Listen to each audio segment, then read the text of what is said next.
When Laura invited me to write about when I have struggled to forgive or how I forgave someone, it was only a few days after the election results, and I thought, well, folks, I'm in that. Forgive or don't forgive. It's the struggle right now, and it has been for decades.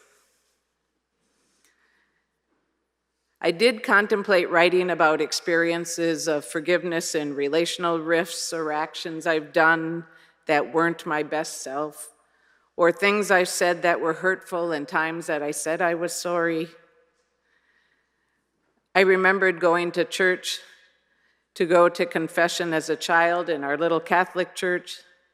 I'd enter the confessional, kneel before the priest who was behind a little screen and say, "Forgive me, Father, for I have sinned.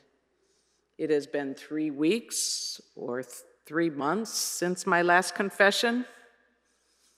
And I'd proceed to tell him the naughty things I had done or said, and leave with instant absolution and my list of Our Fathers and Hail Marys to say, all good now, till the next time.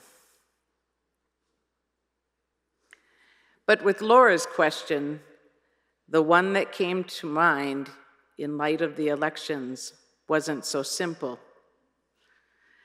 The memory was from 1992, and I was living in Nicaragua.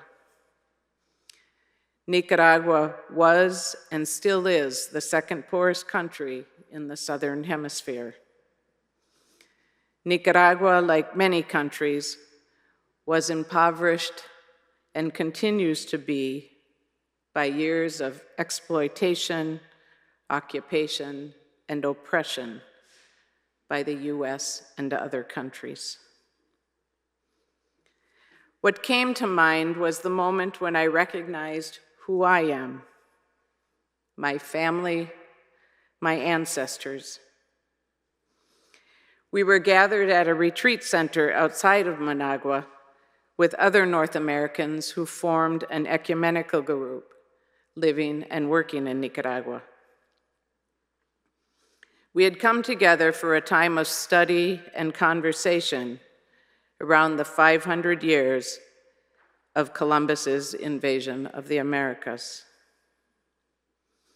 As I read and reflected and participated in the conversations, there suddenly became a moment when it hit me. It was visceral, smack, a bit like Paul being knocked to the ground. What do I do? I wanted to rip my clothing and put on sackcloth and ashes, and that's no exaggeration. I and my ancestors are white Europeans, mostly settled in Minnesota. My family has a cabin on Mille Lacs Lake, adjacent to the reservation of the Mille Lacs Band of Ojibwe. We live and vacation on stolen lands. Now what?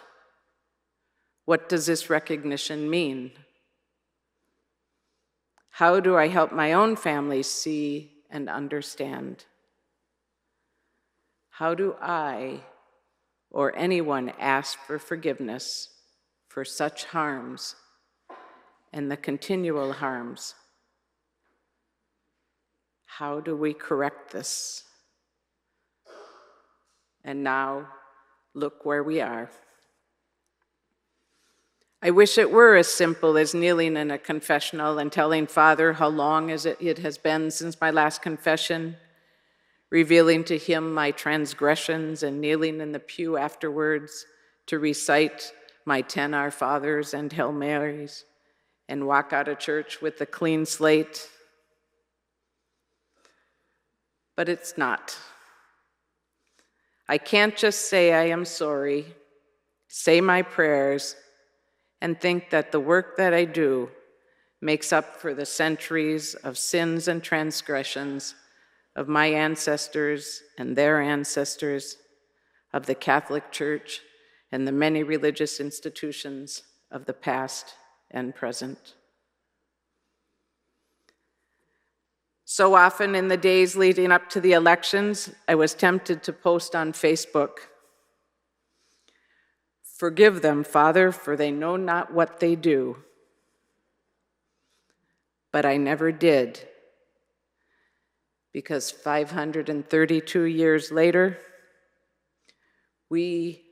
they do know what they are doing. These aren't unprecedented times. And the struggle continues. Do I have the right to ask for forgiveness? Do I want to be forgiven? Maya Angelou said, "Forgive yourself for not knowing what you didn't know before you learned it." Maybe so, but with such forgiveness comes responsibility and commitment to go forth and sin no more, because I have learned and must continue to do so.